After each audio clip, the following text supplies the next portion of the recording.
Do you ever leave a donor visit really excited? You had a great conversation, it looks like they're going to do something. You rush back to the office and your coworker or manager asks you how it went. You said it went really well, I think they're going to do something, and they may respond with, well, what's the next step? And you realize, I forgot to get the next step. I forgot to get clarity with the donor of what's going to happen next. It's easy to do, we get very excited and caught up in the moment.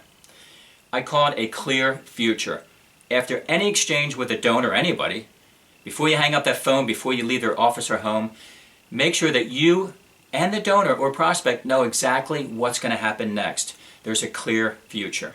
Let's say you're on the phone with a donor and you're talking about a project or a campaign, and they say, boy, that's really interesting. Can you send me something, right? We all heard that. Send me a brochure or something. Well, first of all, why do they want me to send them a brochure? Are they just being nice and want to get me off the phone and don't want to tell me they're not interested? And what's going to happen after they get the brochure? So the best way to find out is to ask them.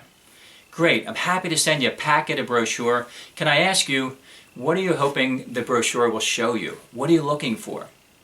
And how much time do you need to review that brochure before I check back? And leave it on them. Let them tell you. Don't say, can I call you back in 2 weeks? Let them tell you when. So let's say they say, well, I need about 3 weeks. Great, do you have your calendar there? Let's look at 3 weeks. How about Tuesday morning at 9 o'clock, I give you a call and check in. Is that okay?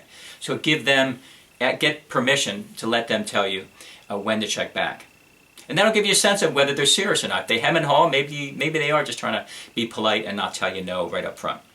Let's say you're leaving a donor visit. I created what I call an anchor.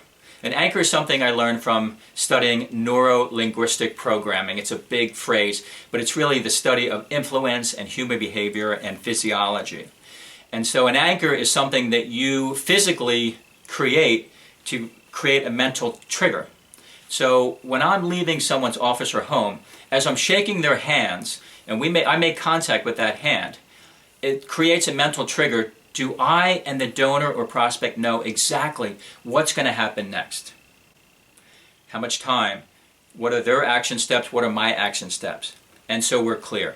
It's a simple, very effective way to do that. So make sure you have a clear future with all your people and donor interactions. For more on this and many others, check out my website at joetumalo.com.